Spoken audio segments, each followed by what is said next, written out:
Well, one trend is the fact that the big fella can step out and shoot a three-pointer. It helps to space the floor, but you got guys that are shooting 30% from three, but that's an okay shot because of what it does for the rest of the team. And so I would say that. I would say the big fella bringing up the ball and pushing it. But I would really just say pace and shot selection, the evolution of the game where the fact you can shoot so many threes now just allows for different type of cutting, different type of spacing, different type of action. I just love the way that the game and the team game has evolved in the NBA. More possessions, all of it. You're right. Yeah. Leonard with no one around. A three-pointer off the mark. Covington in the corner. They get the rebound. Here's Harden. Outside Covington. Outside Westbrook. Three-pointer on the way. Good for the basket. Starting off 1 for 1 with that shot. Whether he's attacking the basket or squaring up from long range, Westbrook is always dangerous. So timeout called here, the first for Los Angeles. Well, you knew after the Paul George trade that the Thunder would look to sell on Westbrook as well. Just part of the rebuild at this point. His agent did well to get him to a team looking to compete. A great fit for a player in this stage of Russ's career.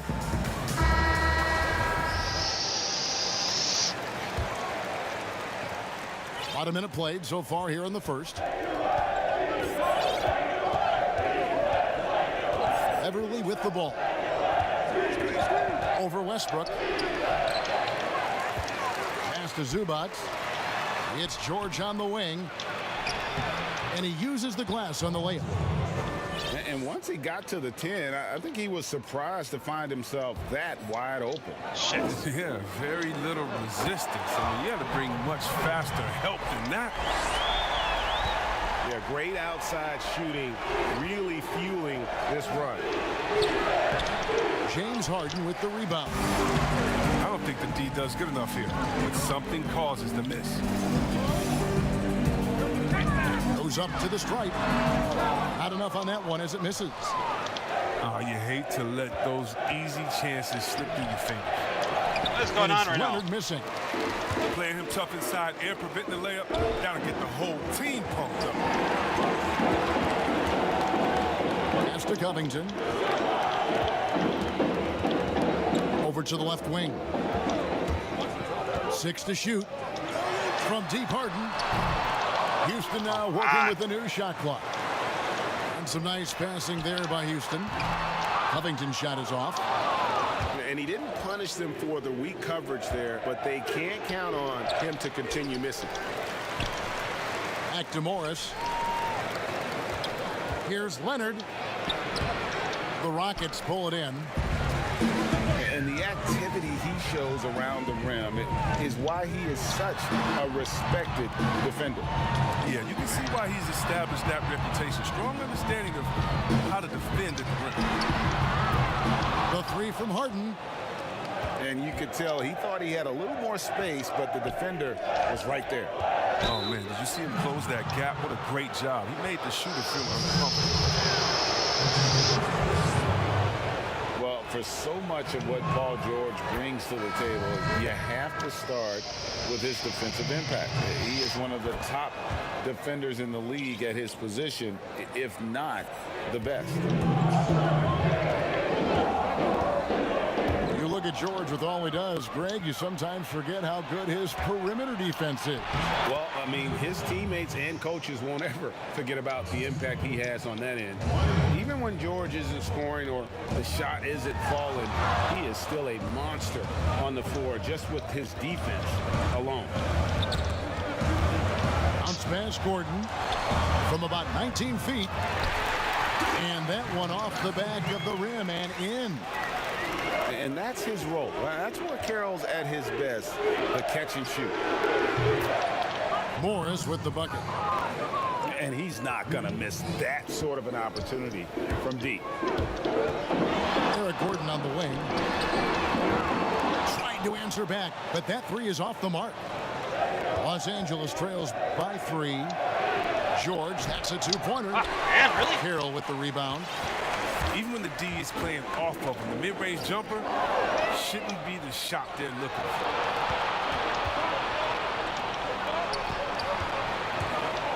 Leonard inside. Finds the hole for the second time from the floor. Now 2 for 5.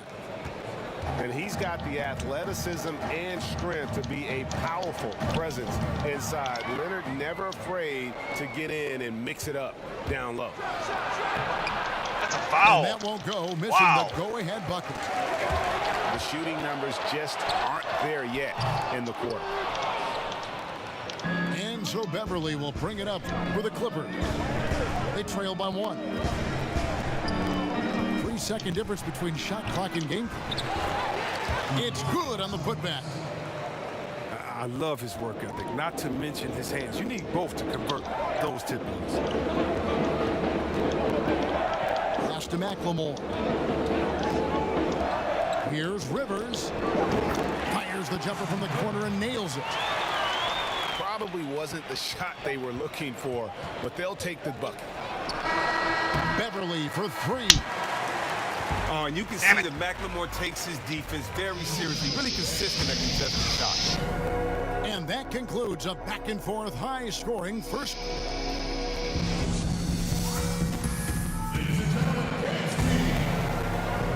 Welcome back, everyone, to the second quarter of play here on Noche Latina. Falanos. And looking at what we've seen from Houston, what do you guys think? Just stretching out the floor in that first, they had the defense scrambling. Just wearing them out. I mean, when you space the floor like this, the defense has to run and expend energy. Just a late reaction there from the defense, and he is always going to finish that one. Here's Rivers. Gordon for 3. That's a miss, his second after 2 shots.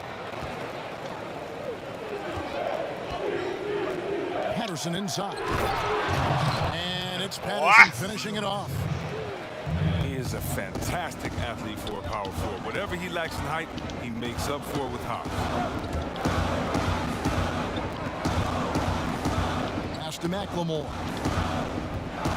It's Rivers on the wing. Back to Gordon. No good on the shot. A bit long that time. Clippers leading by 3. All right, let's catch up with our sideline reporter, David Aldridge. Well, Kevin, we know about Lou Williams' story. The 3-time Sixth Man of the Year may be undersized, but he keeps finding angles to score. Williams said, "I can't shoot straight up. I've always played crooked. It's weird, but it's something I've developed, fading away from guys. I have bigger defenders on me, and it's just about creating space." Kevin, even well into his 30s, Lou Will still does it as well as anybody. I would totally agree, David. He is always good. Thank you. Greg, I'm just so impressed with the level of finesse and craftiness that Lou Williams always plays with. And Kevin, you don't stay a perennial Sixth Man of the Year candidate at Williams' age without having more than a few tricks up your sleeve. He's so good in tight spaces and can find a way to get a shot up where others just have to kick it out. Why are you helping already? He didn't even do anything. No one near Westbrook as he lets it go. Off target with his 3. Clippers leading by 3. Come on, go forward. To the wing right side. Back to Williams. Pass to Patterson. Lots of room. No good off the back of the rim. Covington into the lane. And here's Harden for 3. Unable to get that one. And the Clippers will go the other way with it. And here is Shamet. Nothing yet on the scoreboard for him. Here's Harrell. And Harrell slams it in. Such incredible hops for a center. Look, it allows him to hold his own against any other 5 in the league. And now the first timeout called here for the Rockets. And wow, you just have to love the motor on Montrezl Harrell when he's on the floor. Great on the glass, and he just plays with such a fire. Houston trails by 5. Harden outside to the right side. Here's Tucker. It's deflected. It's going to be out of bounds. The Rockets will retain possession.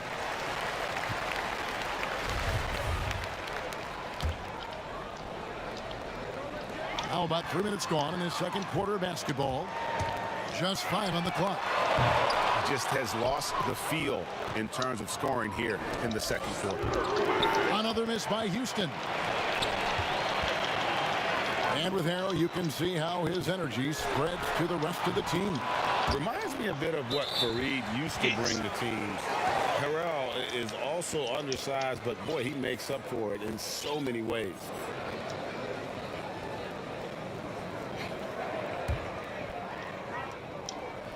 Los Angeles leading by 5. Here in the second quarter, just under 3.5 minutes played. Here's Patterson. Second shot opportunity. Pass to Harrell. Here's Williams. And why? No good that time. Good D by Covington. Inside. Great D that time from Harrell. And that is a textbook example of how to defend your rim. Well, that's why he's out there right now. In situations like this, he stands tall to prevent points. Covington wide open. He fires. That's good from 17 feet away. Covington's got his second bucket of the night. Covington with the steal. And here we go. Harden heading to the hoop. And Harden with the stuff. The athleticism Harden possesses is scary. I mean, he's constantly driving toward the basket for these dunks. Pass to Patterson. Awesome. Now Shamet. He's covered by Westbrook. Williams for 3. It's rebounded by Houston. Now here's Tucker in the hoop for his third make from the field. He's 3 for 4 thus far in the contest. And they're passing the ball very crisply here. What's going on right now? Chandler with the steal. And the jam by Harden. Terrific floor awareness. I mean, it's obvious Covington has a great feel for when his teammates are wide open. And the Clippers call time here. They're trying to stem the tide here. Yeah, they have to regroup and revisit their strategy at the defensive end. Los Angeles trails by 3. Outside Leonard. They need this. Good as the jump shot falls. Leonard's got 6. And he moves so well. When Leonard drives the lane, it's pretty much a guaranteed bucket. Terrific body control, and he plays with the ultimate force. This one for 3. And some good action through the first 2 quarters as we reach halftime.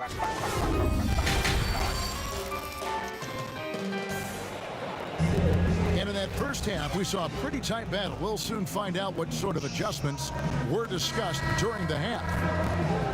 There are a lot of people that say, Chris, the European players are more fundamentally sound overall. Are they right? Well, I think when you look at a guy like Doncic or Dirk or Porzingis, Yes.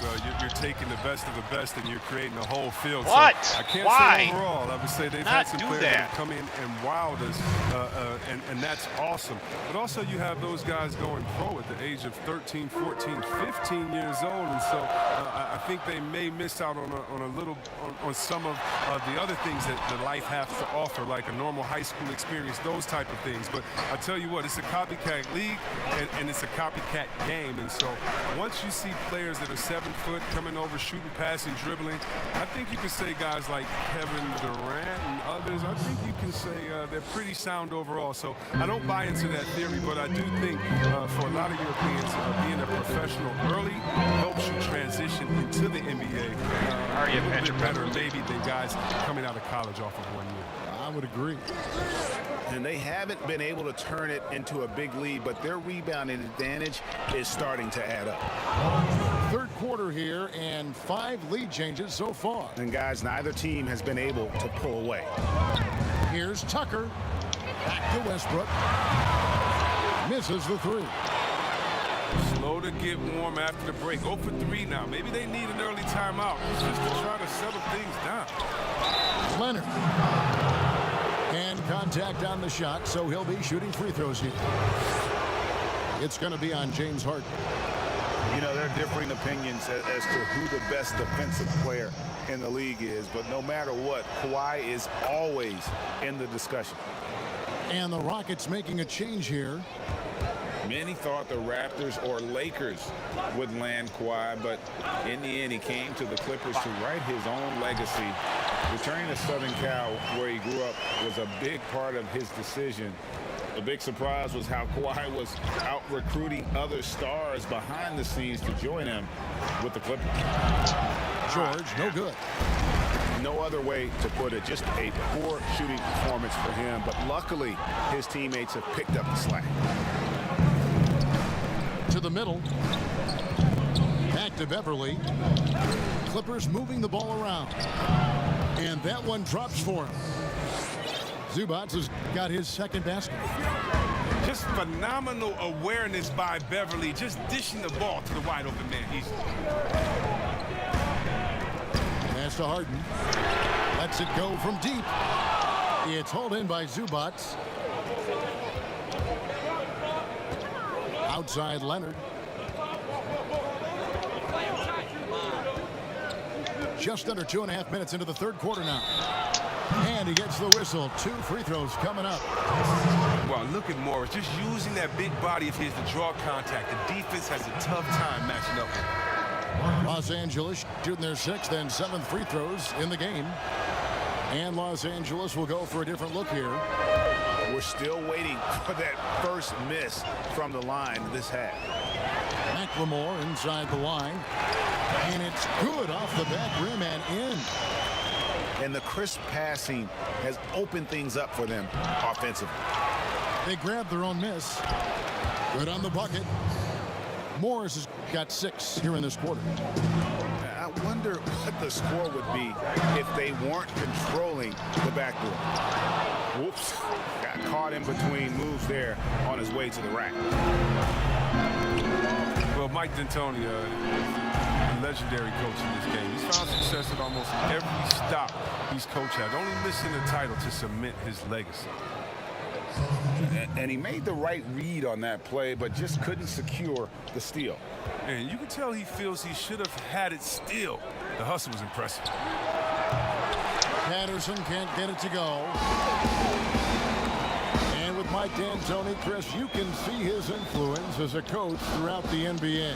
Yeah, a lot of modern offenses borrow from things D'Antoni created. The up-tempo early offense is a product of his 7 seconds or less era. I mean, his imprint is all over the NBA. And pushing it up, here's the Clippers. Pass to Williams.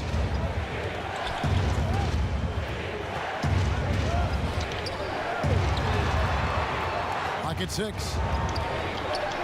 Los Angeles needs to get off a shot here. Shamet. Bang.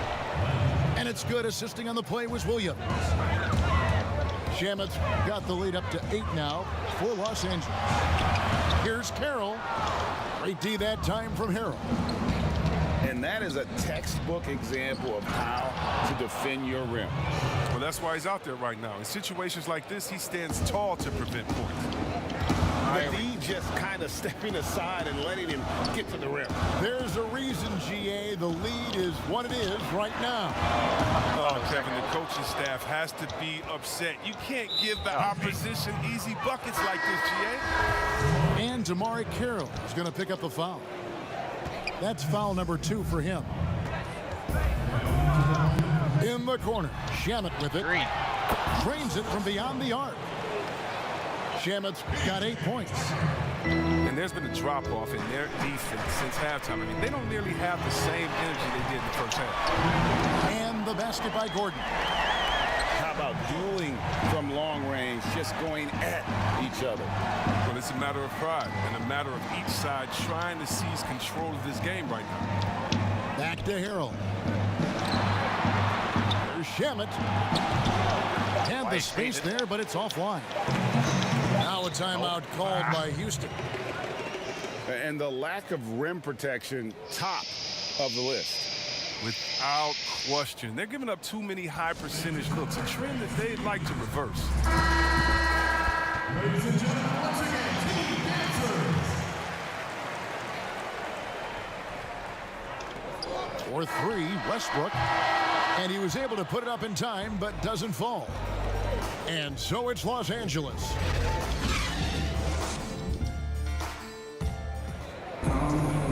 The fourth quarter has arrived. So good to have you with us.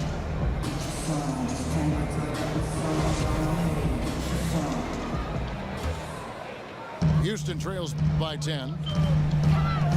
Kicks it out to Covington. No good from outside.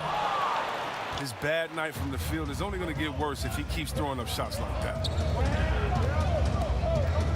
Pass to Harrell. Now here's Williams. Here's Patterson. Back to Williams. Clock at 4. Now Harrell.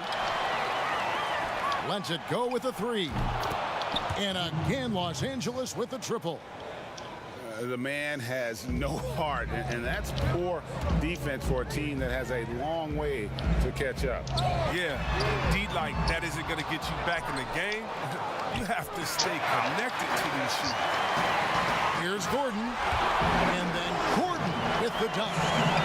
Attacking in transition, the most consistent way to generate easy looks. Yeah, you can tell they love to get out and run when the opportunity is there. You know what, Chris? Speed at any position is so vital. Who are the fastest big guys in the game right now that you admire and just can't believe how they go baseline to baseline? First one that comes to mind is Giannis Antetokounmpo. I mean, he's a Greek freak, but he's a freak of nature in basketball. He is. His speed. Don't touch it.